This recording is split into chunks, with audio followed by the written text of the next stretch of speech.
Hello everyone, Kaushal this side. तो हम देख लेते हैं कल किस तरीके से निफ्टी, बैंक निफ्टी और सेंसेक्स परफॉर्म कर सकता है। सेंसेक्स की बाय द वे कल है एक्सपायरी। तो बैंक निफ्टी इस वाले रेंज में चल रहा है और काइंड ऑफ अपर एंड से एक रिजेक्शन हमें लेते हुए दिख रहा है। तो प्राइस एक्शन से जो लोग प्राइस एक्शन को थोड़ा बहुत सेंस करते हैं, उन्हें एक तो समझ रहा होगा कि बैंक निफ्टी ऊपर के लेवल से थोड़ा वीकनेस तो बता रहा है। और वीकनेस के अलावा जो ऊपर के लेवल से जो है, देखो यहाँ पे एक सेल ऑफ आया था, तो जो सेल ऑफ आ रहा है, इवन आज जो इंट्राडे में जो सेल ऑफ आया था वो भी kind of panic sell off था। तो जो ऊपर से सेल ऑफ आ रहा है ना, वो kind of panic sell off है। अभी कल क्या हो सकता है, कल अगेन ऊपर से सेल ऑफ आ रहा है, बट नीचे से जो बाइंग है ना वो भी इमीडिएट आ रही है। हालांकि उतने स्पीड से बाइंग नहीं आ रही, बट थोड़ी बहुत बाइंग नीचे से भी इमर्ज हो रही है।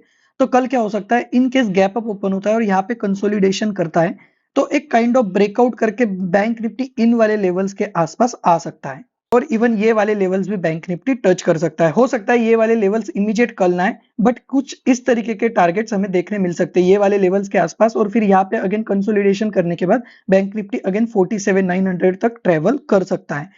इन केस इन केस कल हो जाता है गैप डाउन, अगर गैप डाउन ओपन हो जाता है तो अगेन हमें थोड़ा सा पैनिक सेल ऑफ देखने मिल सकता है। क्यों? क्योंकि ऊपर वाले अगर एंड से रिजेक्शन लेता है तो kind of panic sell off हमें देखने मिल सकता है, और जो अगेन इस वाले जोन तक हमें आते हुए देख सकता है। तो ये वाला जोन क्यों इंपॉर्टेंट है? क्योंकि यहाँ से लास्ट टाइम बैंक निफ्टी ने अच्छा खासा सपोर्ट भी लिया था।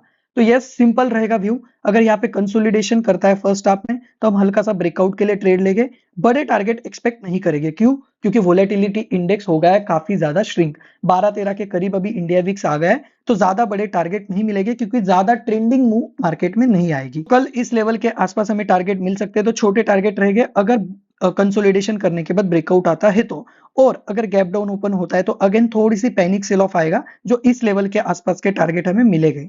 हम देख लेते हैं निफ्टी का व्यू। निफ्टी की आज थी एक्सपायरी, और जनरली आज की एक्सपायरी एक वोलेटिलिटी एक्सपायरी में मैं काउंट करूंगा। क्यों? क्योंकि ऐसे दिन में जनरली बायर भी लूज करता है और सेलर भी लूज करता है। क्यों? क्योंकि ऐसे दिन ऑपरेटर अर्न करता है। क्योंकि देखो, ये जो मूव रहती है, ये काइंड ऑफ फास्ट मूव रहती है और इमीडिएट ये रिकवर कर जाती है। तो जनरली ये जो प्रेडिक्शन है ये कोई नहीं लगा सकता, और ये काइंड ऑफ ऑपरेटर मूव ही रहती है।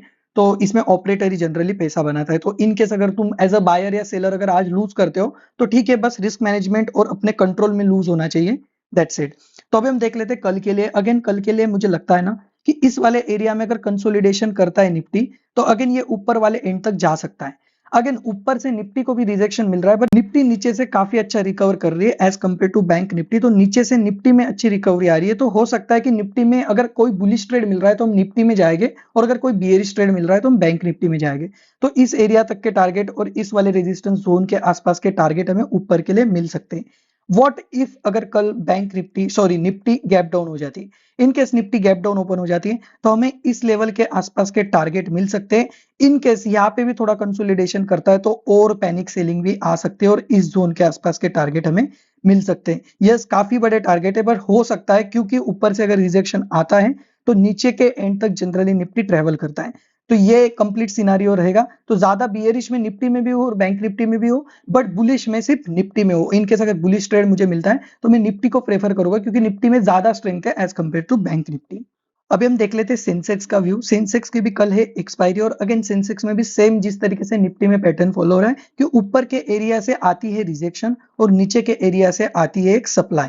तो मतलब बोथ साइड ऑपरेटर एक्टिव है, मतलब सप्लाई साइड भी ऑपरेटर सप्लाई प्रोवाइड कर रहा है, और जो रेजिस्टेंस वाला एरिया है वहां पे भी ऑपरेटर अपनी क्वांटिटीज को चिपका रहा है।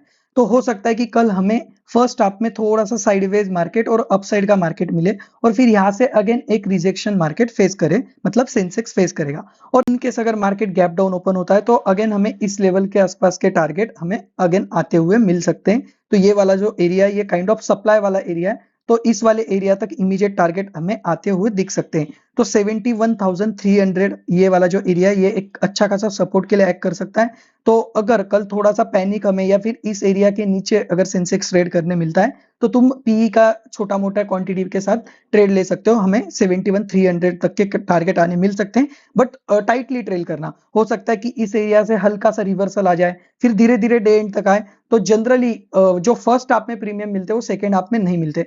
तो इन शॉर्ट मुझे यही बोलना है कि मोमेंटम जितना भी मिले उतना लेके इमीडिएट निकल जाना, फिर लगे तो सेकेंड हाफ में अगेन एक ट्रेड प्लान कर सकते हो। बट फर्स्ट हाफ में जितना भी पैनिक सेलिंग मिले इमीडिएट ट्रेलिंग करके निकल जाना। दैट्स इट, यही रहेगा मेरा टोटल कल का व्यू।